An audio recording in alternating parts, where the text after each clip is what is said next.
Dubai में 5 kilometre तक फैला एक ऐसा आइलैंड बनने जा रहा था जिसके हर विला के बाहर प्राइवेट बीच मौजूद होगा। समंदर की खतरनाक लहरों को रोककर वहां एक लग्जरी आइलैंड बनाने का सुहाना ख्वाब जो दुबई के शेख ने देखा था, वह इंजीनियर्स और वर्कर्स के लिए एक घिनौना ख्वाब साबित हुआ। इस वीडियो के पार्ट नंबर 1 में आपने देखा कि कैसे दुबई की कोस्ट लाइन जो सिर्फ 70 किलोमीटर पर फैली हुई थी, उसको 124 किलोमीटर तक फैलाने के लिए ये पाम शेप का आइलैंड डिजाइन किया गया। इस पाम शेप के आइलैंड को समंदर की लहरों से बचाने के लिए इंजीनियर्स ने जब एक आउटर वॉल बनाने का फैसला किया तो उसके लिए 99 लाख टन पत्थर अरेंज कहां से किए गए। जिन पत्थरों को समंदर में डालकर यह आउटर आइलैंड बनाया जा रहा था, उनमें से अगर एक भी पत्थर सही पोजीशन में नहीं रखा गया तो आइलैंड किसी भी वक्त तबाही का निशाना बन सकता है। ये चेक करने के लिए डाइवर्स 30 मीटर पानी के नीचे जाते थे और हर एक पत्थर की पोजीशन चेक करके बाहर बैठी टीम को ओके का सिग्नल देते थे। Challenge number 5। पाम झुमरी का कंस्ट्रक्शन स्टार्ट हुई अभी 6 महीने गुजर चुके थे और इंजीनियरिंग टीम ने 4 किलोमीटर लंबा ब्रेक वाटर बना लिया था, लेकिन 7 किलोमीटर अभी भी बनाना बाकी था। दुबई के क्राउन प्रिंस शेख मोहम्मद बिन रशीद अल मक्तूम ने इंजीनियरिंग टीम को यह आइलैंड बनाने के लिए जो डेडलाइन दी थी वो थी सिर्फ और सिर्फ 2.5 साल। यानी अब इंजीनियर के पास बाकी के सिर्फ 21 महीने बचे थे जिसमें यह ब्रेक वाटर भी कंप्लीट करना था और साथ साथ इसके अंदर पाम शेप का आइलैंड भी। इंजीनियर्स के लिए खड़ा होने वाला चैलेंज ये था कि अगर इन्होंने ब्रेक वाटर कंप्लीट करने के बाद अंदर का आइलैंड बनाने का काम शुरू किया तो ये शेख की दी गई डेडलाइन पर पूरा नहीं उतर सकेंगे, और अगर पहले अंदर के आइलैंड पर काम शुरू किया तो समंदर की लहरें इस आइलैंड को निगल जाएगी। यानी अब इंजीनियर एक ऐसे जाल में फंस चुके थे जिसमें से निकलने के लिए उनको अपनी प्लानिंग चेंज करनी पड़ी। इस चैलेंज से निपटने के लिए इंजीनियर ने फैसला किया कि दोनों आइलैंड की कंस्ट्रक्शन एक साथ चलेगी। यानी जैसे जैसे ब्रेक वाटर बनता चला जाएगा उस हिस्से के अंदर पाम आइलैंड को भी साथ साथ ही बनाना पड़ेगा। अभी ये प्लानिंग हुई ही थी कि सर्दियों का मौसम आ पहुंचा और एक नई मुसीबत गले पड़ गई।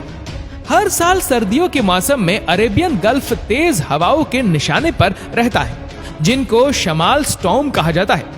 इन तेज हवाओं की वजह से यह समंदर काफी भयानक हो जाता है, इतना भयानक कि इसमें ट्रेवल करना ही बहुत मुश्किल होता है। आइलैंड की कंस्ट्रक्शन के लिए समंदर पर सुकून होना बहुत जरूरी था। इस तूफान की वजह से 2 महीनों तक कंस्ट्रक्शन का काम होल्ड पर था, लेकिन इन 2 महीनों के दौरान कंस्ट्रक्शन टीम ने अपना टाइम जाया नहीं किया, बल्कि एक ऐसे मसले का सॉल्यूशन ढूंढने लगे जो वाकई एक बहुत ही मुश्किल टास्क था। Challenge number 6। पाम आइलैंड को बनाने के लिए 94 मिलियन क्यूबिक मीटर रेत चाहिए थी। अगर वजन के हिसाब से बात की जाए तो इस पाम ट्री शेप के आइलैंड को बनाने के लिए हैरत अंगेज तौर पर 1.5 करोड़ टन वजनी रेत रिक्वायर्ड थी, जो कि वाकई एक बहुत बड़ा टास्क था। चैलेंज ये नहीं था कि इतनी सारी रेत आइलैंड साइड तक पहुंचाई कैसे जाएगी, बल्कि चैलेंज ये था कि इतनी सारी रेत लाई कहां से जाएगी। अगर आप ये समझ रहे हैं कि ये रेत दुबई के रेगिस्तान से उठाई जाएगी तो आपका अंदाजा बिल्कुल गलत है।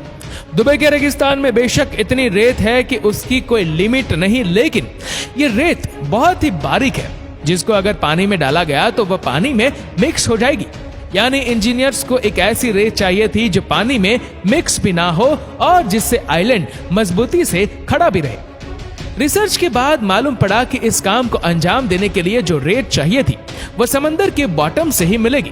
कंस्ट्रक्शन साइट से 10 किलोमीटर दूर समंदर में एक ऐसा पॉइंट तलाश किया गया जहां बॉटम पर इतनी ज्यादा रेत थी जो इस आइलैंड को बनाने में पूरी पड़ सकती है। समंदर के बॉटम से यह रेत निकालने के लिए ड्रेजर का इस्तेमाल किया गया जो रेत को सक करके अपने टैंक में भर लेता था। सिर्फ 1 घंटे में यह ड्रेजर 8000 टन वजनी रेत अपने टैंक में भर लेता था और फिर कंस्ट्रक्शन साइट पर आकर ये रेत स्प्रे कर दी जाती थी। इस पूरे प्रोसेस को रेन बोइंग कहा जाता है। रेत को निकालने से लेकर कंस्ट्रक्शन साइट तक ले जाने में एक ड्रेजर को 4 घंटे लगते थे और एक वक्त में 8000 टन रेत ट्रांसपोर्ट की जाती थी। यानी अगर ये ड्रेजर सिर्फ डे टाइमिंग्स में 12 घंटे काम करेगा तो पूरे 1.5 करोड़ टन रेत लाने में 2 साल लग जाएंगे। लेकिन इंजीनियर्स के पास इतना टाइम कहाँ था, इसलिए यह फैसला लिया गया कि एक वक्त में कई ड्रेजर्स यह काम अंजाम देंगे ताकि कम से कम टाइम में शेख की दी हुई डेडलाइन पर पूरा उतर सके। Challenge number 7, palm tree shape के आइलैंड को रेन बोइंग के जरिए बनाना इतना आसान भी नहीं था। इस पूरे प्रोजेक्ट में सिर्फ एक लाइन सीधी थी, बाकी सारी लाइंस कर्व शेप में थी और खास तौर पर ट्री का ये कॉम्प्लिकेटेड शेप इंजीनियर के लिए काफी मुश्किलें खड़ी कर रहा था। ड्रेजर समंदर में रेत स्प्रे तो कर रहा था और आहिस्ता आहिस्ता आइलैंड का कुछ हिस्सा समंदर के ऊपर भी आ चुका था। लेकिन अब जानना यह था कि जो शेप ये लोग बनाना चाह रहे थे वो वाकई बन भी रही है कि नहीं। अगर गलत पोजीशन में रेत स्प्रे की गई तो ना सिर्फ आइलैंड का शेप बर्बाद होगा बल्कि पैसा और टाइम दोनों बर्बाद हो सकते हैं। इसी वजह से यह फैसला किया गया कि 650 किलोमीटर ऊपर आसमान में अर्थ के गिर्द घूमने वाली सैटेलाइट की मदद ली जाए। जी हाँ, अर्थ के इर्द गिर्द घूमने वाली सैटेलाइट के जरिए पाम जुमेरा साइट की फोटोज ली गई, जिससे यह साबित हुआ कि अभी तक आइलैंड का जितना भी काम हुआ है उसकी शेप प्लेन के मुताबिक ही है। शेख को यह जानकर खुशी तो हुई, लेकिन जैसे जैसे ड्रेजर्स सैंड स्प्रे करता जा रहा था उसकी मुश्किलात में उतना ही ज्यादा इजाफा भी होता जा रहा था।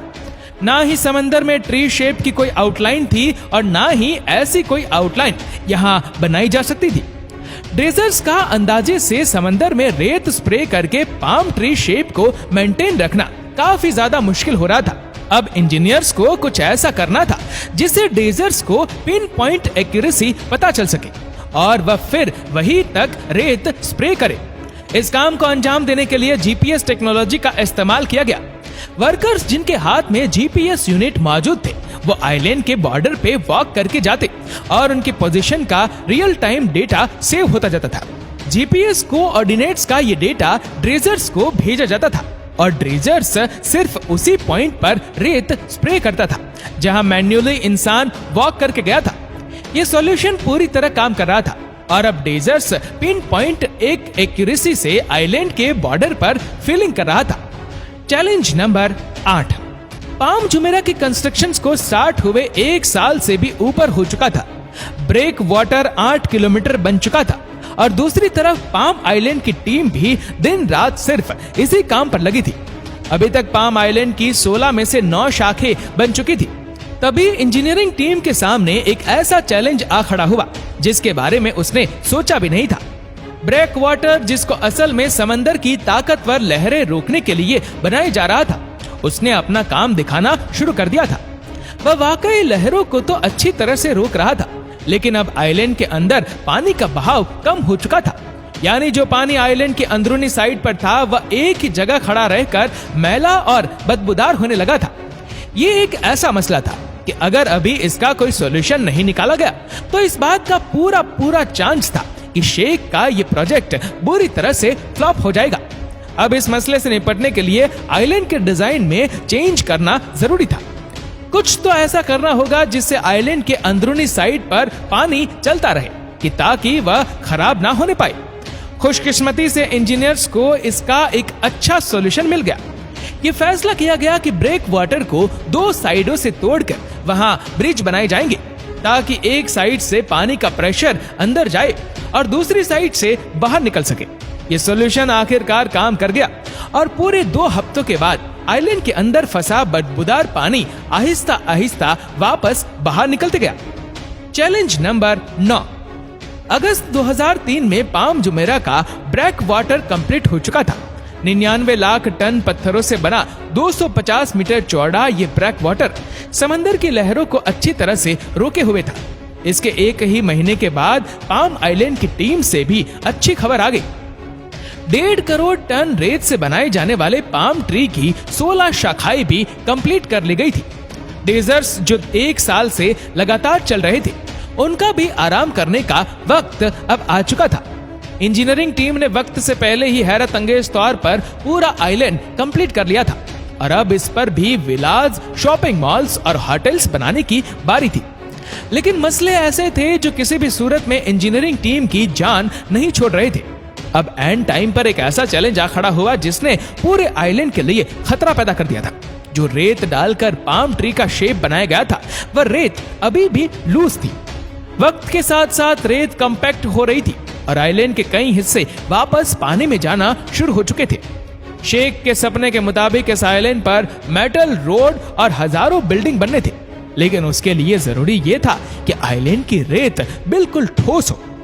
यह मसला पूरी इंजीनियरिंग टीम के गले में आ चुका था और इसी वजह से सारा काम एक बार फिर से होल्ड हो गया।